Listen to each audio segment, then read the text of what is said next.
Shalom, I'm Rabbi Michael Panitz. I'm the Rabbi of Temple Israel of Norfolk, Virginia, speaking to you from the pulpit of our congregation.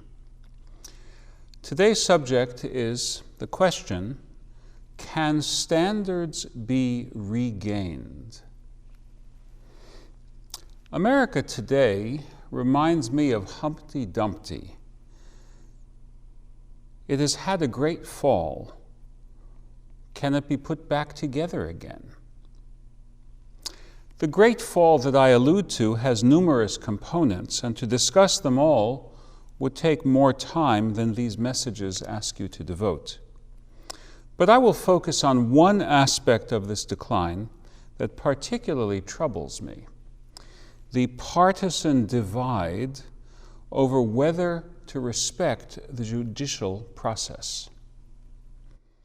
We are in the midst of an unfolding near civil war over how to evaluate the conviction of Donald Trump on 34 counts of falsifying business records to hide the hush money payments he made to silence a story that would attest to his moral turpitude.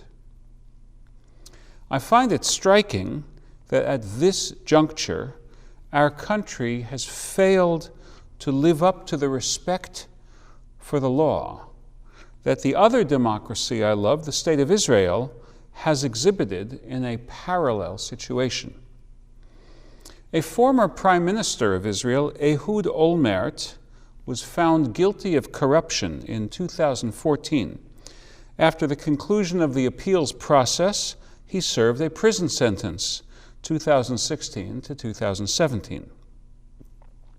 Olmert insisted upon his innocence, but listen to his own words about the result.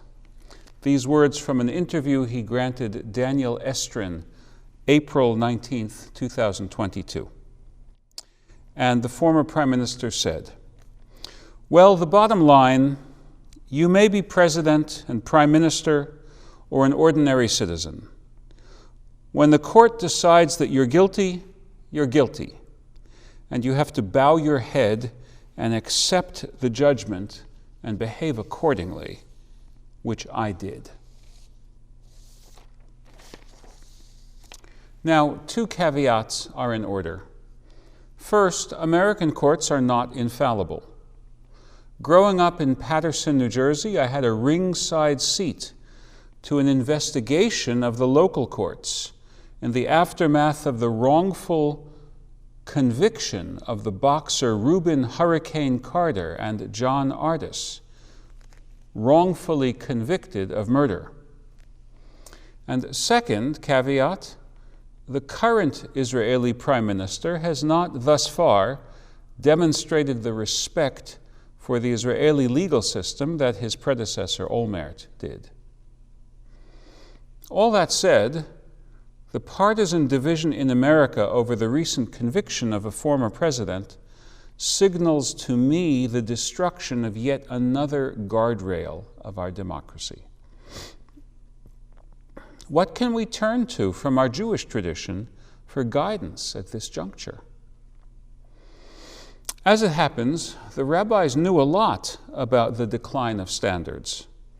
Consider their remarks on one of the biblical laws found in this week's Torah portion, the quote, ordeal of the bitter waters. This was a priestly procedure used to resolve the case of a husband suspecting his wife of adultery. The procedure was reserved for cases where there was not sufficient evidence to resolve the case judicially. The Bible provides a ritual in the hopes that it would restore domestic tranquility. The accused woman drank a beverage. It seems that the beverage was bitter but harmless. If she did not have a psychosomatic reaction that would reveal her guilt, then the process was designed to remove her husband's suspicions. The rabbi said that this ritual was eventually discontinued. And I quote from the Tosefta, the Supplemental Rabbinic Code of Law, Tractate Sota, chapter 14. Rabbi Yochanan ben Zakkai says, When adulterers proliferated, they, meaning the Jewish authorities, abolished the ritual of the bitter waters. For there is no need for the bitter waters except in case of doubt. Today there is already an increase in those who are seen engaging in adulterous relations out in the open.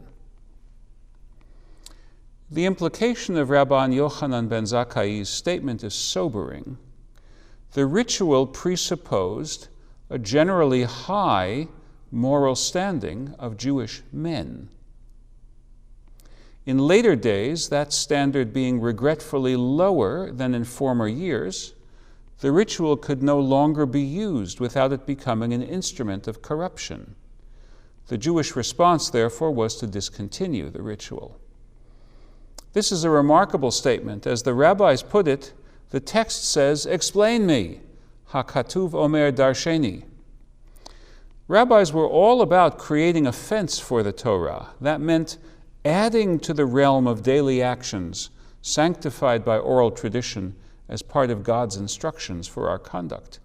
For the chief rabbi of the day, a founding father of Rabbinic Judaism, to speak about discontinuing a biblical institution is no small thing. Rabban Yochanan ben Zakkai's brief statement contains a world of sober judgment. The Torah was given to people, not to angels, but conversely, it was given to people, not roosters. The recipients of Torah at Sinai were credited with having maintained certain minimal standards despite generations of enslavement. The rabbi said that one of the reasons why the Jews of the Exodus generation merited their deliverance is that they did not compromise on the high moral standards of their family life. What if those standards were lost? Then the Torah needs to recalibrate its demands, to reach deeper down the ladder whose top rests in heaven, but that goes all the way down to earth. The extended outreach is to catch and hold its recipients at their lower level so that they do not fall lower still. According to the rabbis, another corollary of the moral decline of the generations is that a few of the rituals of Torah, those that were predicated upon a higher standard, no longer could be applied. They could not still be practiced without producing evil results.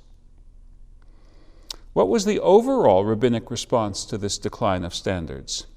Flexibility in certain religious rituals, as we see, but overall, their response was a commitment to character education. The goal of Rabbinic Judaism is to refine the human character, to restore us to the level of being God's partners in making the world an arena where God's kingdom may be perceived. At the end of the rabbinic tractate dealing with the punishments administered to criminals, the Mishnah inserts a most hopeful note. Rabbi Hanania ben Akashia omer, Ratzah HaKadosh Baruch Hu lizakot et Yisrael, lefichach hirba lahem Torah u'mitzvot.